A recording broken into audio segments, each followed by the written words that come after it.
This is our first episode of the Gospel According to Marvel. That's still our working title, yeah? Yeah. Okay, good. I like it. I think it's good. My name is Derrick Weston, and I'm here with my friend Zane Sanders. Hello. We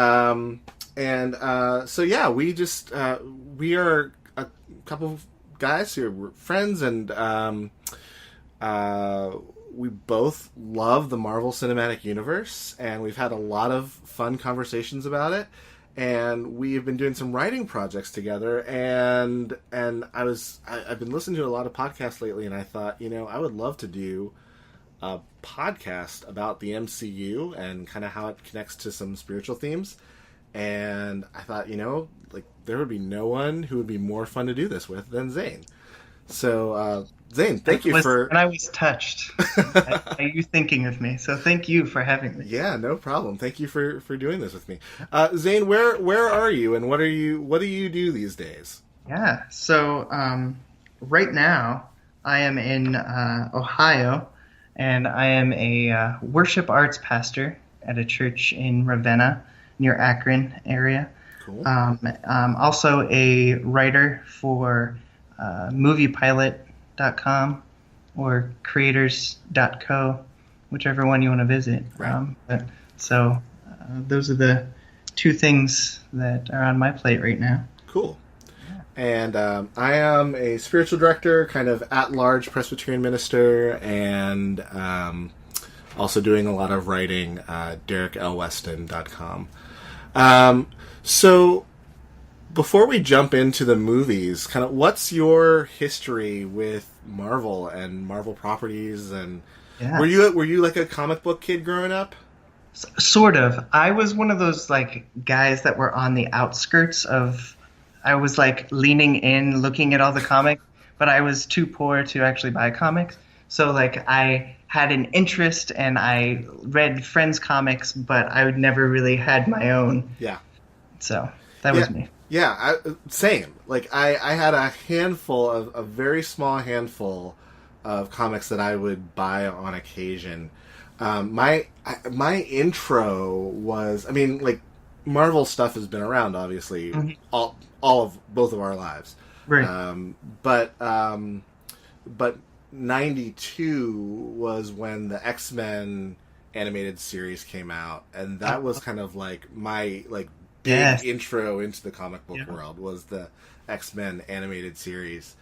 And from there, you would have some of the the MCU characters would kind of pop up in the background sometimes of that show.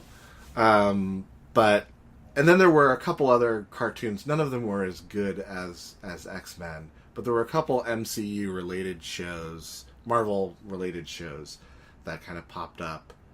Yeah. But that was the thing that really got my interest in these characters. The X-Men one, and there was a Spider-Man one. Yeah.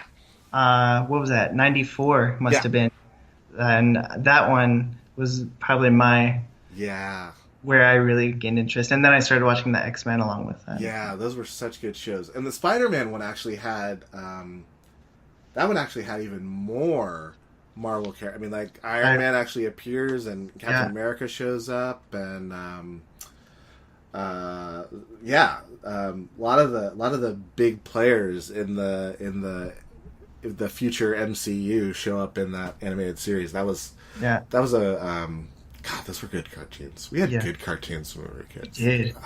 I don't know. Anyway, so one of the things that one of the first things that we did when we were talking about doing some things together was we each did a ranking of our of the Marvel Cinematic Universe films, and we have to update it. We both have to update ours because I think at the time that we did that, Age of Ultron had just come out, right? Maybe. Actually, Ant-Man had just come out. Ant-Man's on the list, and I think Ant-Man was the most recent one on the list. And so we're actually going to go through the MCU films and kind of see what things kind of jump out from us. And in our ranking, so we'll start right at the beginning with Iron Man back in 2008. So where in your list did you have the first Iron Man when you made this list a year ago? So when I made this list, I had Iron Man at 6. Okay. And it sort of pained me to do that. But there's because like this is what started it all. And I remember rewatching this before we decided to record this podcast. I was excited again. I was in that zone where I was like, this is the beginning. There's Nick Fury. Yes, this is awesome.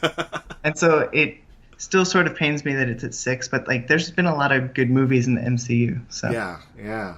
So and at this point there were the point that we made this list, there were 12 films. There are 13 now with a 14th.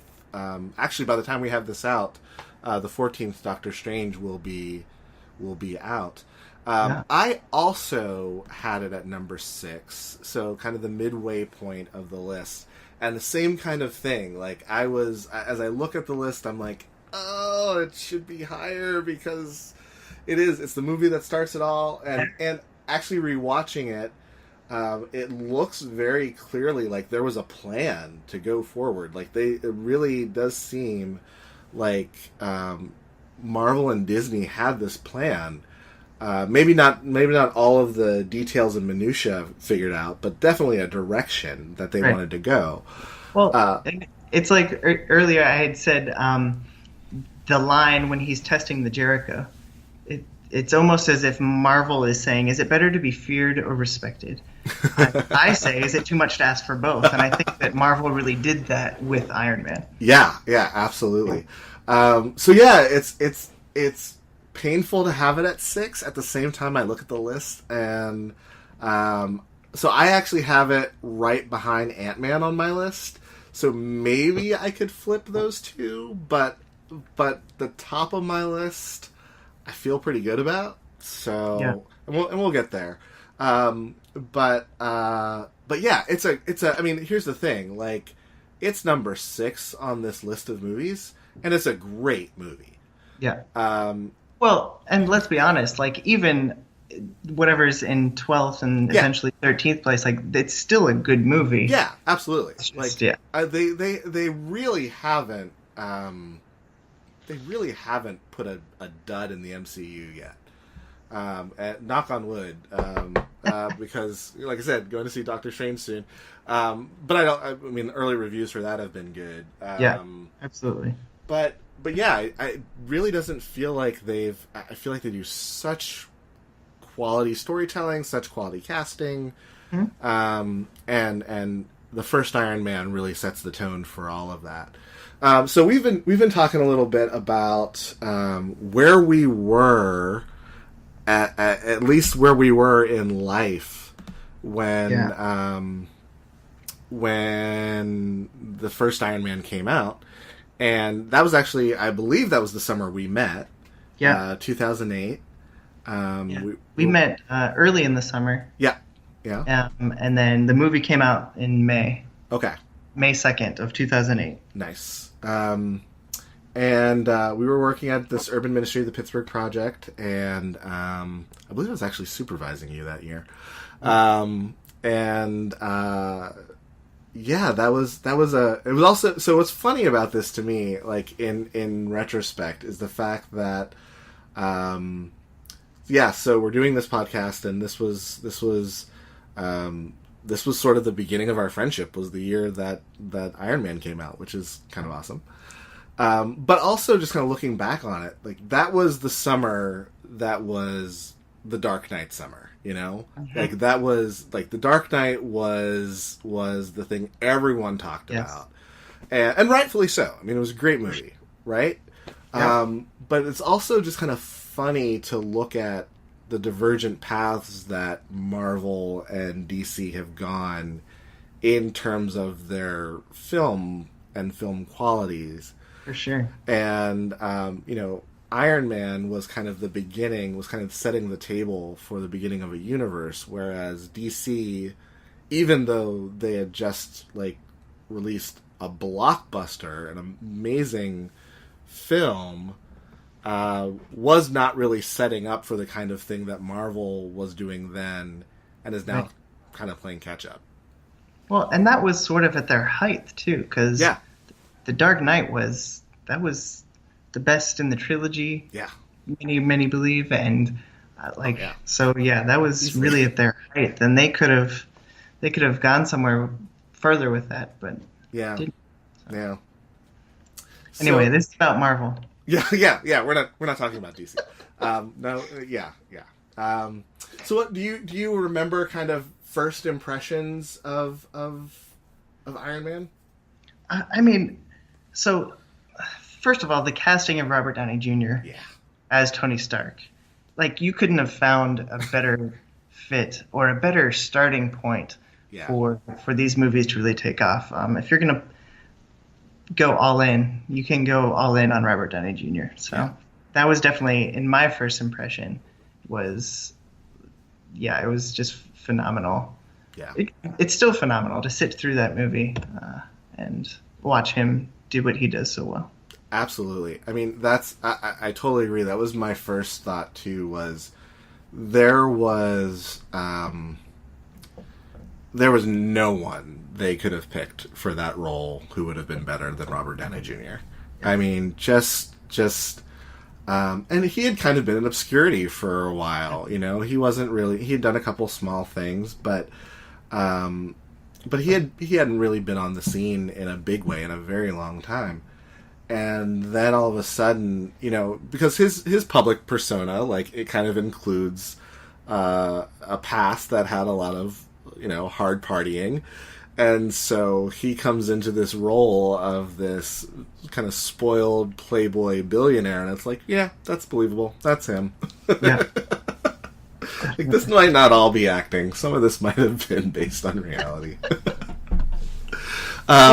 Yeah. And I found something that was interesting with him is that for a lot of the dialogue, when I was doing some research on the movie, it was ad-libbed because a lot of the script was focused more on the action and the just overall story. So, like Robert Downey Jr., well, everybody in the cast, but specifically Robert Downey Jr. was sort of just making it up as he went, Yeah. which even shows how much more perfect he is Right. for that role. Yeah, absolutely. I mean, I think that it's actually easy to believe that he, like, especially some of the quips that have kind of become a part of the character over the course of the MCU thus far. You know, it just seems like that is a part of who he is, and really a great thing that he brings to the table. I guess another first impression that I had was, I remember seeing the cutscene after, you know, sitting through the credits and being told, you know, you have to sit through the credits because there's a cutscene at the end. Yeah. I remember thinking, this is cool. At some point, this is going to fall apart. Like, there's no way they're actually going to be able to do what it is that they're setting out to do without something just falling apart. Yeah. But I was so, like, at the same time, I was kind of, like, excited to watch it happen. But, like, there was some cynical part of me that was just like, is this going to work? I love that they brought Samuel L. Jackson in, and that was such a, like, oh, yes moment. You know, and it gets you excited for whatever's coming next. But there was part of me, as much as I love the movie, and I instantly loved the movie, there was part of me that was like, I don't know. Can they keep this going? Can they actually bring a whole lot of superheroes together over the course of however many films? Right. I don't know. I think for me, in seeing Nick Fury on screen, like, I wasn't expecting, really, those end credit scenes weren't a thing. Like, they did it sometimes, but, like, this was starting that trend. Yes. And so, like, once they did that and I saw Samuel L. Jackson being Nick Fury and talking about the Avengers, I was like, are you kidding me? Is this really happening? My life just got exponentially better. So Yeah, I mean, and yeah, I guess you had a little bit more faith than I did, which is totally cool. 'Cause I guess I was immediately just kind of cynical, like no, they're gonna screw this up at some point. I think people tried to do this before with Yeah, kinds of different things, and Yeah. you're right. So I don't think that was unfounded that you thought that. I was just being, my geeky self and freaking out about it. Yeah, yeah. So that was part of it. I mean, and rewatching it now, so Marvel, we'll definitely talk about this as we go further with this podcast, but Marvel gets, I think, dumped on a little bit in terms of their villains, and the villains being a little bit, well, just less interesting than their heroes, because their heroes are so interesting. That said, the casting of Jeff Bridges was also pretty brilliant. Yeah. And I think he's really good in this movie. He's really fun to watch. He, particularly once he's in the Ironmonger suit, he kind of becomes this over-the-top, more comic villain with this kind of raspy, growly voice that you expect from a comic bad guy. And he's I don't know, like I think he actually is kind of an underrated part of this movie. I think he's really fun to watch in this. For sure. Yeah, I think of all of the trash talk about some of the Marvel villains, you didn't hear that with Jeff Bridges. Yeah. He was fantastic. Yeah. And I think it's more the cumulative, like, we need a big splashy villain over the course of several films. But I think if you isolate them one at a time, you actually see some really great performances. And Jeff Bridges gives, I mean, he's a fun actor to watch to begin with. And then he just gives this really great performance as Obadiah Stane, which is just a cool name, and he's just a cool character. He is. He's just a fun villain to watch. Well, and what's fun in the MCU too is that they don't call their villains by their names a lot of times, but like at some point those names are brought up. Right. They're said in the script. Yeah. So I remember in this, he talked about being an ironmonger. Yeah. That's what they are when they're in the looking at the arc reactor, standing there talking about that, and so that's kind of a fun thing. Yeah, it's not so much like I am Ironmonger. It's like just this is this character that those of us who are fans kind of know, like, that is the name, but he doesn't. It's not labeled on him at any point. Right. So just kind of let's just jump in, because I think there's just a lot of things like thematically for us to work with. So one of the things that comes out of this movie, particularly like the first half hour of this movie, is, I mean, Tony Stark is a weapons manufacturer, and he has made his fortune. Not only he, but his family has made their fortune off of weapons. And so there's right at the very beginning, we are confronted with this kind of moral dilemma of what does it mean to kind of root for someone who is making weapons. And the fact that, both he and his father are thought of as these incredible patriots. At one point, Stane says to Tony, your father helped give us the atomic bomb, and I wish that you were. We would have never gotten if he was as selfish as you are. Yeah. I'm like, huh. Never thought of the atomic bomb as an act of selflessness. Yeah. But I mean, how do you like? I mean, as you're thinking about these ideas of peace, and this kind of becomes a theme throughout the MCU, particularly with Tony. Like, how do you wrestle with these ideas of peace and the ways that peace can be achieved, and whether or not war and violence are means to peace?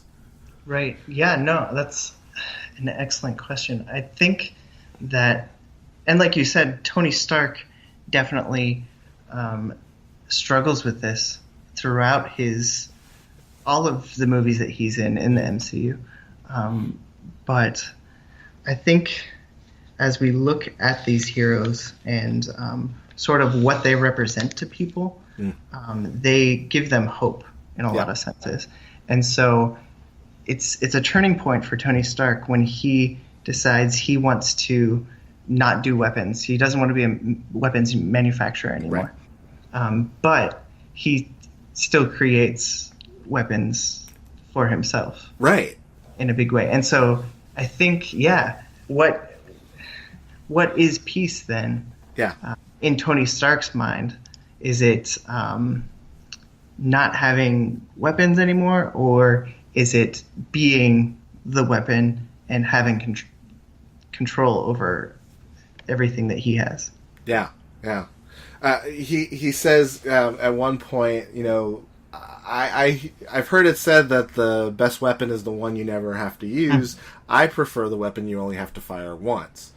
And his whole idea is that he can build the weapon, the ultimate weapon, or become the ultimate weapon, right, that will somehow create peace, and that's the lens through which he sees peace happening, is through creating a weapon that will make other people afraid to challenge him. And it goes back to that line that he says about that his dad said, peace means having a bigger stick than the other guy. Yeah. And so really he's creating that bigger stick again. Yeah. And I think this is I mean, as a country, this is kind of our philosophy on what it means to this is our foreign policy. This is our this is why we spend more as a nation on military than like the next 16 nations combined after us. Like, this is something that we've internalized as Americans, that this is what peace means. Peace means having a bigger stick. And it's really actually kind of for me, I find it very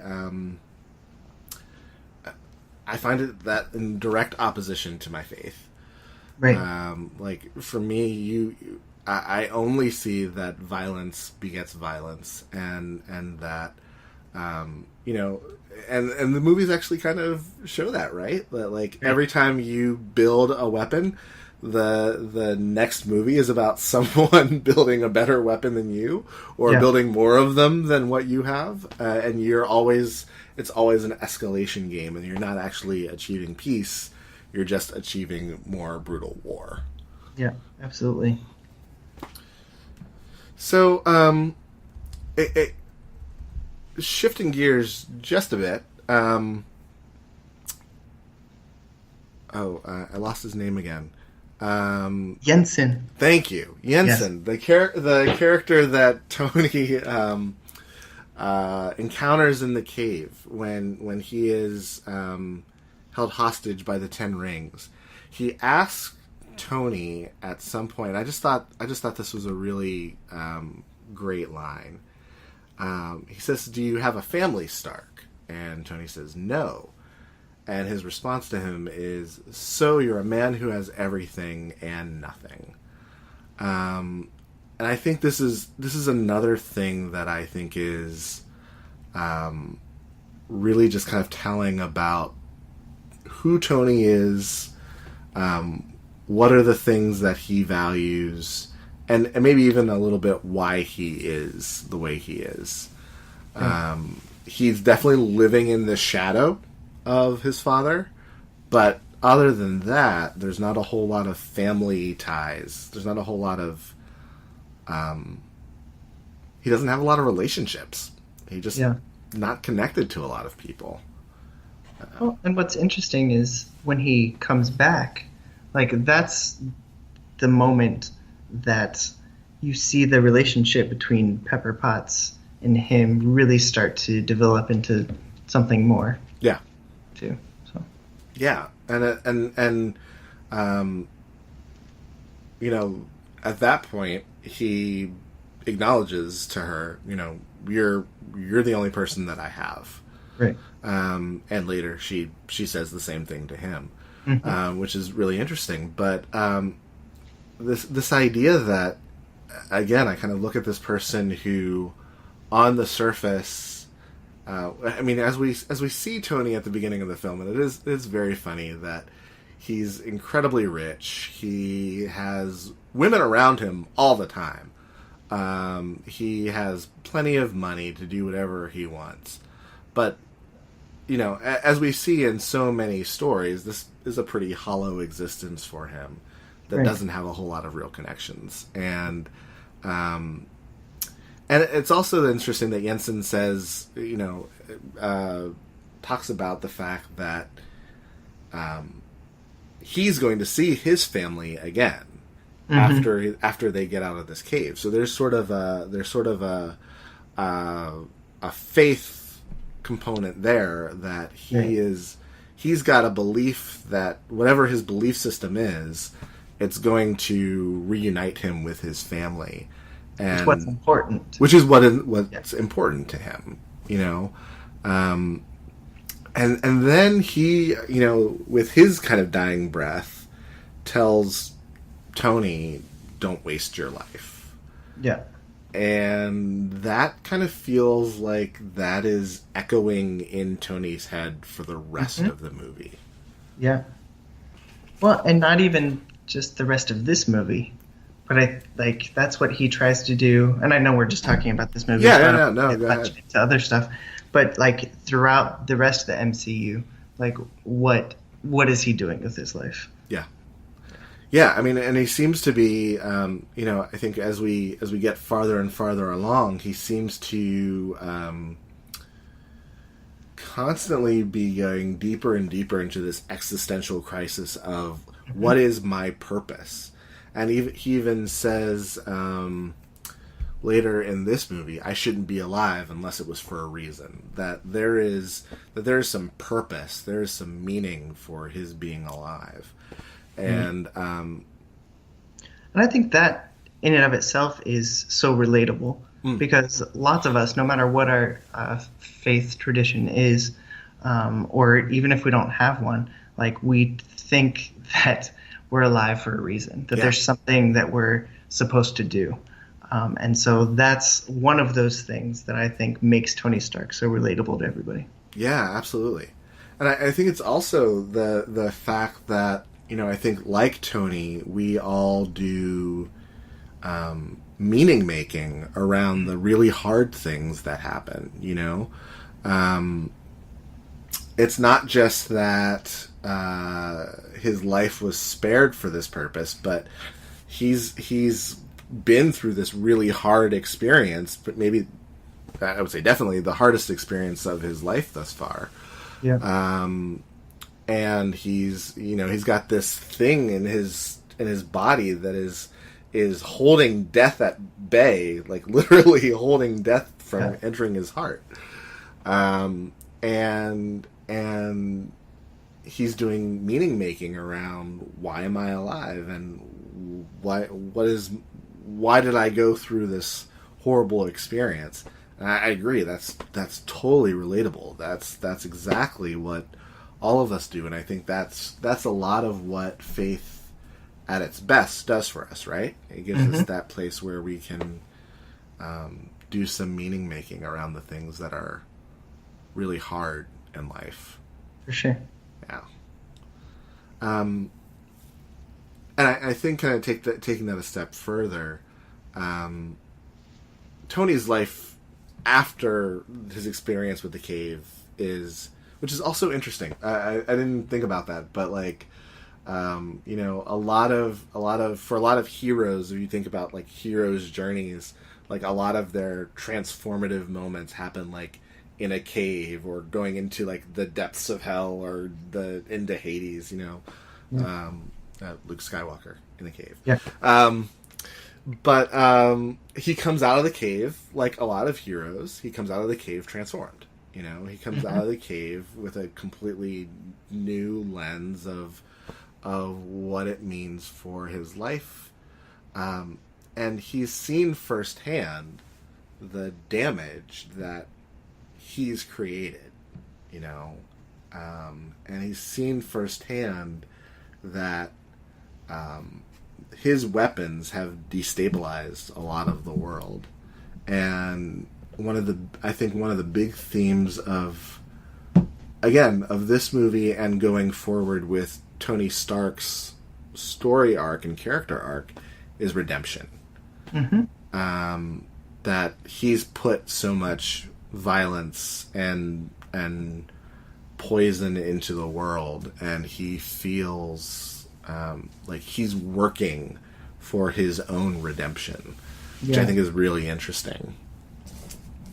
Yeah, it's almost as if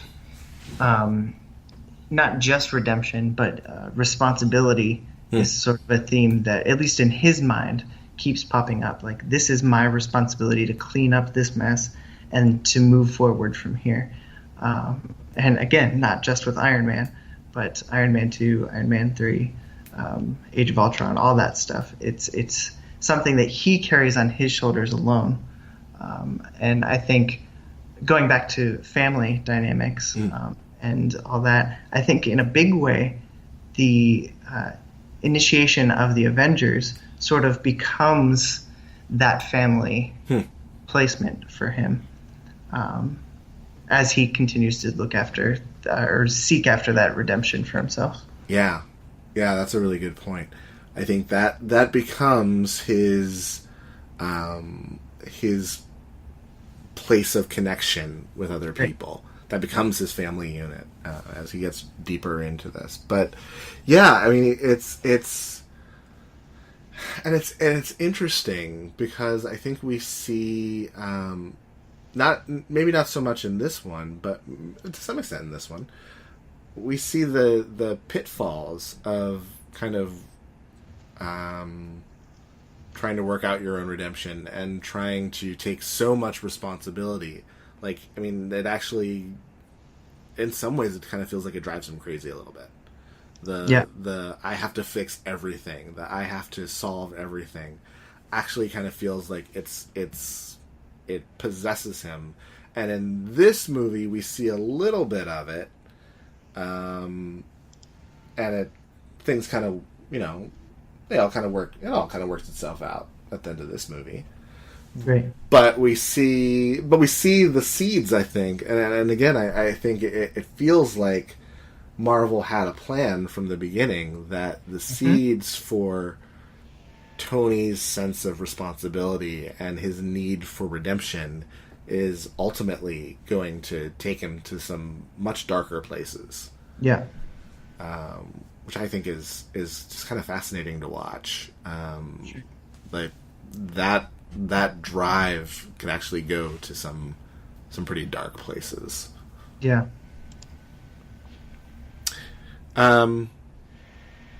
One of the things that, and again, that we'll kind of go, we'll talk about this also a lot, and it's great. I mean, this is part of what's fun, though, right? Is that, like, in some ways, this movie really does set the table for us, right? Yeah. We see that Tony's father is a really big, he's kind of present all the time. You know, he's kind of always there, even when he's not there. And we're going to see him, you know, we'll actually see him in several of the movies, but his presence is felt. This man who, again, was you know, Howard Stark defeated the Nazis, and Howard Stark created the atomic bomb, and Howard Stark, I mean, I can kind of see that whole dynamic of you hear it with people who have famous parents or even just parents who are really respected. Yeah. Like that burden of trying to live up to your family name.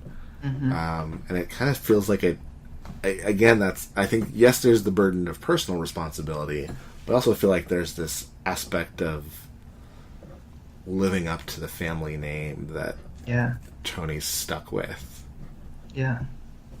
Yes, trying to stay deserving of that in a big way. Yeah. Because he looks up to his father so much as they fought and whatnot. Or at least his experience of that. I keep trying not to go to other movies. That's okay. As you see that unpacked, you see that relationship, that become clear. Yeah. And I know where you're trying not to go when we're talking about. We definitely see it in Civil War, Yeah. And what I mean, it's. But again, part of what I just want to, saying this over and over again, but part of what I really just feel like the genius of what Marvel has done here is that there is a straight line between Iron Man to Civil War. Like it is a logical progression of where Tony was necessarily going to go, and you see it set up just in the way that Obadiah Stane talks about Howard Stark in this way that is he's larger than life. He's a hero. He's the reason we won World War II. Like that's basically how it's laid out. Is that Howard Stark's the reason we won World War II. Howard Stark's the reason we beat the Nazis. To kind of live with that pressure, I don't know, just like that level of expectation for yourself and that other people have on you, it's pretty remarkable. It's pretty crazy. But it's a great character piece for Tony Stark. It really is. I like, I know, again, we're focusing on this movie in particular, and the movies for the podcast, but even in Agent Carter. Yeah. You see part of that character of Howard Stark, how he was a lot like Tony in his younger years, and how he sort of became the man that he was known to be. Yeah. And, hopefully we will have time to get into Agent Carter and Agents of S.H.I.E.L.D. This podcast will give me an excuse to get caught up on Agents of S.H.I.E.L.D. All the Netflix. And Daredevil. I cannot wait to talk to you about Luke Cage. It doesn't even have to be on a podcast. Oh, I have so much to say about Luke Cage. So good. But yeah, I mean, we definitely see Howard Stark really is a really important character. We see it in Agent Carter, but we're also going to see, we're going to see him like in the flesh in Captain America. So, I mean, he's just kind of a ever present figure in the series, in the MCU, that a lot of things are set in motion by the work that Howard Stark has done. Including the Avengers and S.H.I.E.L.D. Yeah. And all of that. Yeah. Like, all of the connective tissue is set up by Howard Stark, which is pretty cool. Speaking of the Avengers, at the end of the movie, we get this cutscene, this post-credit scene, which really was, I mean, Disney had been doing it with some of the Pixar movies, but it was mostly like funny throwaway things. This is really the first time that we see a cutscene that's like the setup for what's coming next. It's to excite us for the movies that are coming afterwards.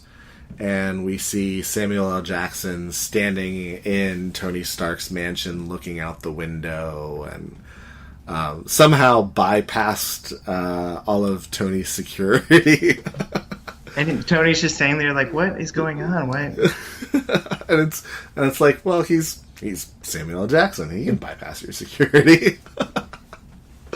and he tells... Oh, there's snakes. Yeah. There's snakes on the plane. Yeah. Underrated movie, by the way. Not really. It's pretty accurately rated. And he tells him that you've become a part of a larger universe and you just don't know it yet. And that's one of those. Yes, he's saying that to Tony, but it also kind of feels like he's saying it to us. Mm-hmm. You know, like, guess what, geeks and nerds, you have just entered into this like wonderful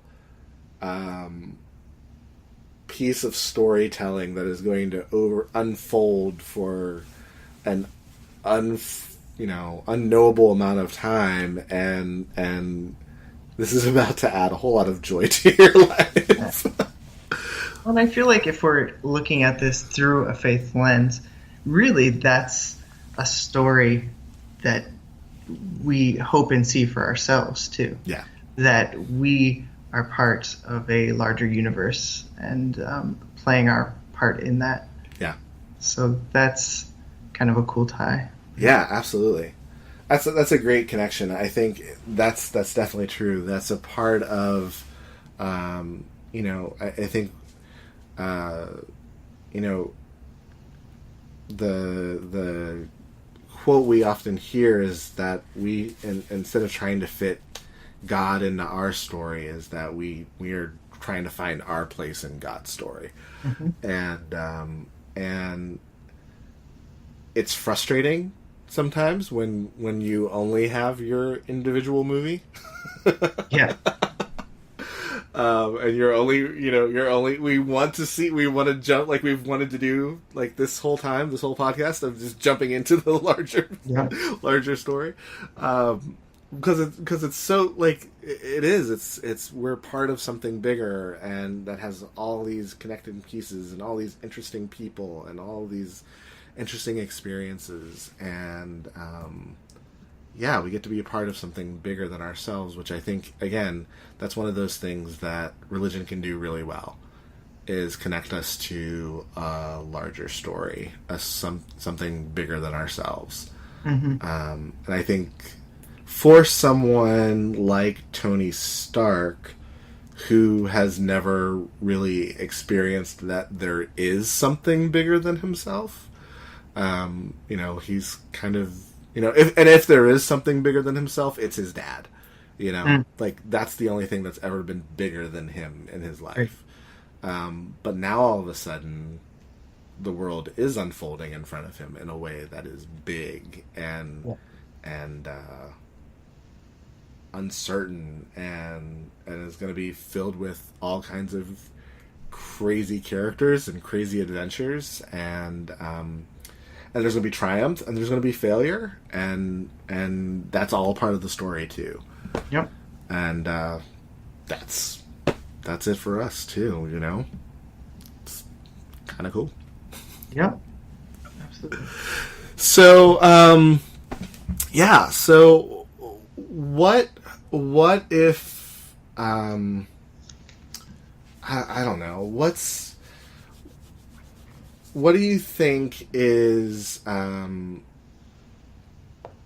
think we've talked about this a little bit already, but kind of what is the lasting impact of this movie for you, and like what about this movie just kind of makes it great for you?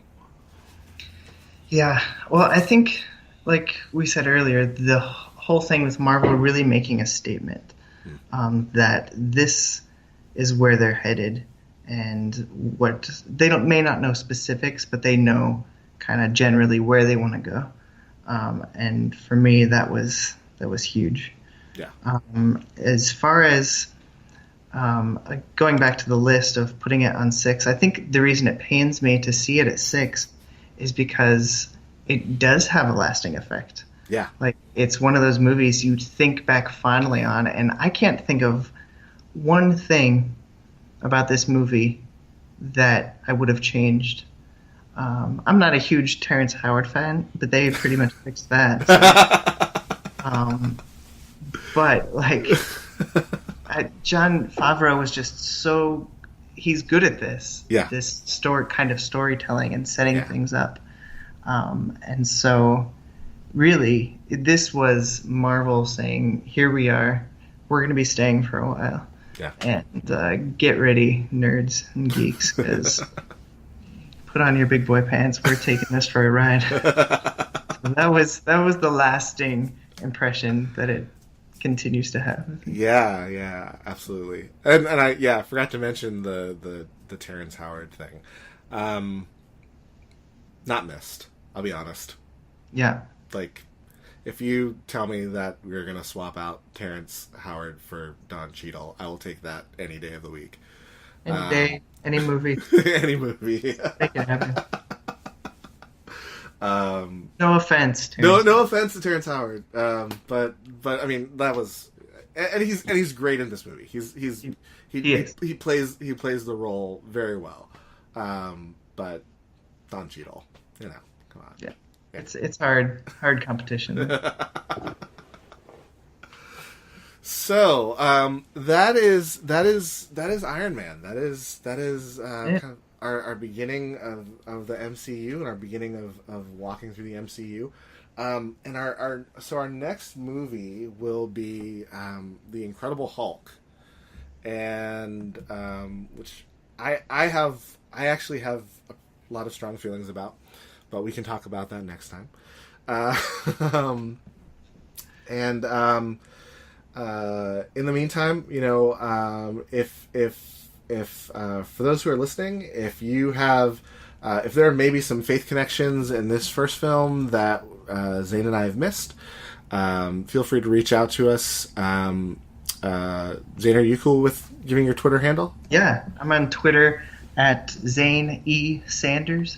Cool. That's my tweet. And I am on Twitter at Derrick L. Weston. We are both very creative with our Twitter handles. First name, middle initial, we're last name. Professional. It is professional. That's right, because we are professionals. But you can tweet at us after you hear this and let us know if there are things that other faith connections, other spirituality connections, and we'll be if you've got some pregame for as we talk about the Incredible Hulk too, because I think there's just a lot of really interesting things going on there in that as well. So, sure. Zane, you got anything else? No, thanks for listening, guys. This has been a lot of fun, and I hope that in the future this will continue to be a cool thing for you. Yeah, absolutely, and it's a cool thing for us. And thanks for listening, and we will see you next time.